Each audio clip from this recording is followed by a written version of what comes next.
দক্ষিণ হাবড়া উদান সংঘের পরিচালনায় যে সার্বজনীন দুর্গোৎসবের আয়োজন আমরা করে থাকি, এবছর আমাদের ৬৯তম পুজো অনুষ্ঠিত হচ্ছে।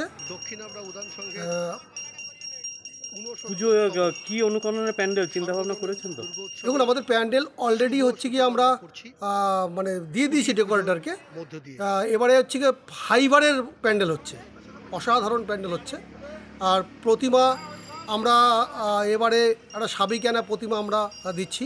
গত বছর আমরা দুটো প্রাইজ পেয়েছিলাম হাবড়া পৌরসভা এবং হাবড়া থানা সমন্বয় কমিটির বিচারে।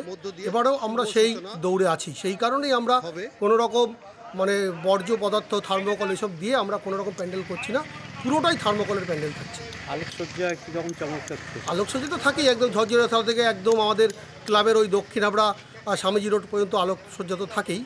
গতবার আলোকসজ্জায় আমরা খুব সুন্দর একটা মানে প্রাইজও আমরা পেয়েছিলাম আলোকসজ্জায়। সেই চেষ্টায় আমরা আছি। আজকে কী প্রোগ্রাম করলেন? খুঁটি পুজোর মাধ্যমে শুভ উদ্বোধন? হ্যাঁ, আমরা প্রতি বছরই হচ্ছে গিয়ে উল্টো রথের দিন হচ্ছে গিয়ে খুঁটি পুজোর মধ্যে দিয়ে আমরা শুভ সূচনা করি। আমাদের ৬৯তম দুর্গোৎসবের শুভ সূচনা করলাম। শুভ সূচনা মুহূর্তে আমাদের উদান সংঘের সম্পাদক স্বপনকে উপস্থিত ছিলেন। আরও আমাদের পুজো কমিটির যারা রয়েছেন সম্পাদকরা তারাও উপস্থিত ছিলেন।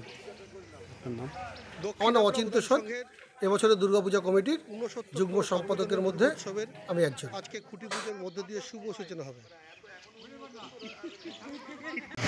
আচ্ছা, আজকে তো আপনাদের ক্লাবের ৬৯তম সার্বজনীন দুর্গোৎসবের সূচনা করলেন, তাই এবারে সেই সম্পর্কে যদি আপনি একটু কিছু বলেন।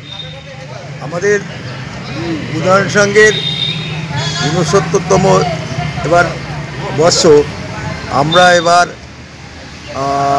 আজকে উল্টো রথে সবাইকে নিয়ে আমাদের পুজো হলো।